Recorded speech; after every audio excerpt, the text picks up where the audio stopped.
We made a promise to people that if elected, we would not cut the NHS, we'd put extra money into the NHS, and that is what we've done. Extra £12.7 billion into the NHS in this Parliament. And look, we can't argue with some of the facts. There are 7,500 more nurses in our NHS. There are 9,000 more doctors. We are treating thousands more people for cancer. We're treating thousands more people for mental health. There's still a lot to do in our health service, but we made a promise not to cut it. We've expanded it, and if elected, I will do the same again and put more money into the NHS every year that I'm Prime Minister over the next 5 years. Some people say that this government has been over-generous to pensioners and not generous enough to young people and families. I don't agree with that at all. Indeed, I think if you ask young people, do you think we should be a country where we give people dignity and security in old age and uprate the pension and keep the pensioner benefits and make sure people have that security?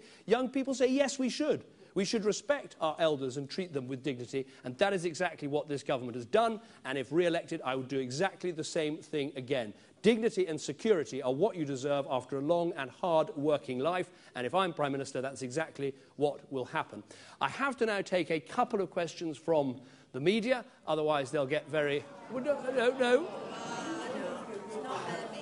Well, only two. Is that can we do a deal? You promise no booing, no jeering?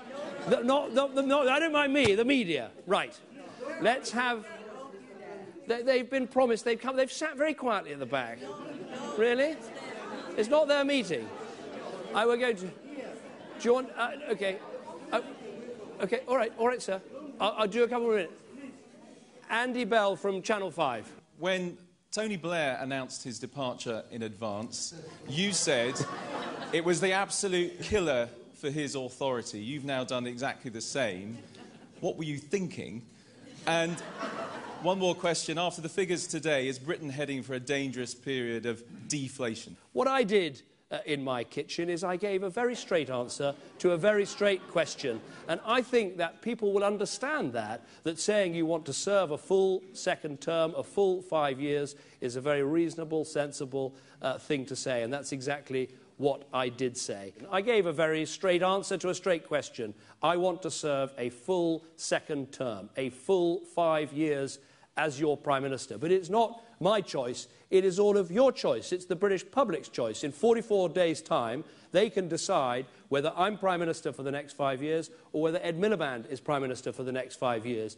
I'm going to fight with everything I've got to win that election because we've got a long-term economic plan that's working. We're putting the country back to work. We've turned the economy around. We're providing, I believe, the dignity and security that elderly people deserve in their old age, and that is the fight that I'm going to have. But I think giving a straight answer to a straight question about the future is actually a sensible thing to do, and I think most people will understand that rather than want to play an endless game of political processes 5 years hence. Can I thank you very much indeed for letting me come and speak today. I'm glad to be one of at least two political leaders who are coming today. I wish Natalie Bennett well, and I look forward to seeing her in that coming television debate. But thank you for the lively questions, for the lively interaction. It's been great fun being with you, and please think very carefully, and I hope that you'll support another Conservative government after May the 7th. Thank you very much indeed.